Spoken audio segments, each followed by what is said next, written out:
اخون درویزه بابا رحمت الله علیه نه سوال وشو چې داسې شی شته چې الله د عرش نه هم لوی پیدا کړی وای ها الله رب کریم څه وخت چې د عرش پیدا کړو نو د عرش په جنبش باندې شو په حرکت شو او ځان باندې یو قسم ته فخر وکړو چې په کل کائنات کې زما په شان لوی نشته نو الله رب کریم فرمایل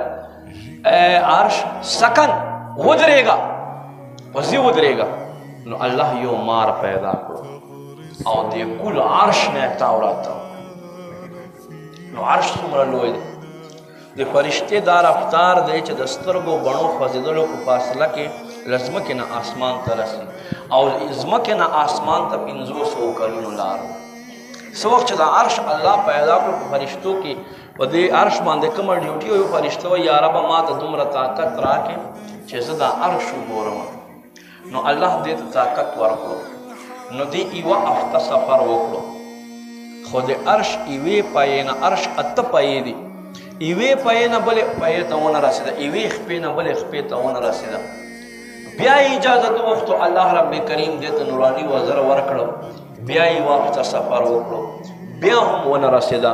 بیا الله نه اجازت وکړو الله بیا نوراني طاقت ورکړلو دی په 3 هفتو کې په 21 ورځو کې د عرش یوې پایې نه بلې پایې ته ورسېده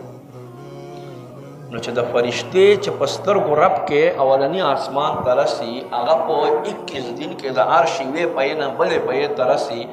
او عرش 8 خپې وي 8 پایې وي نو سوچ وکړه چې دا به څومره لوی نو الله یو مار پیدا کړو او دا مار چې دی دا الله ذکر کوي پروت وي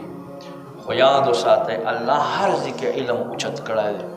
علم والے اوچت کړی دی قرآن کې الله فرمایي چې ما د علم خاوندانو درجې بلندې کړي دي په درجو سره مې بلند کړي د علم خاوندان نو کله دا مار پروت وي خو څه وخت چې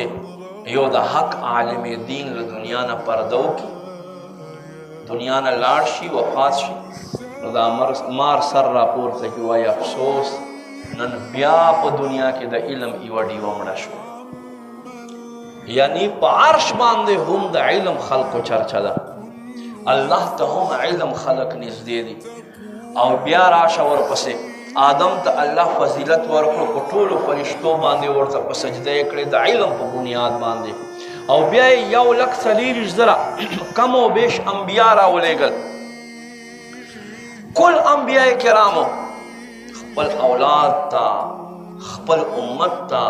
چې پرېښودی دی څه شی یې پرېښودی دی علم یې پرېښودی دی نبی علیه السلام فرمایي نحن الانبیاء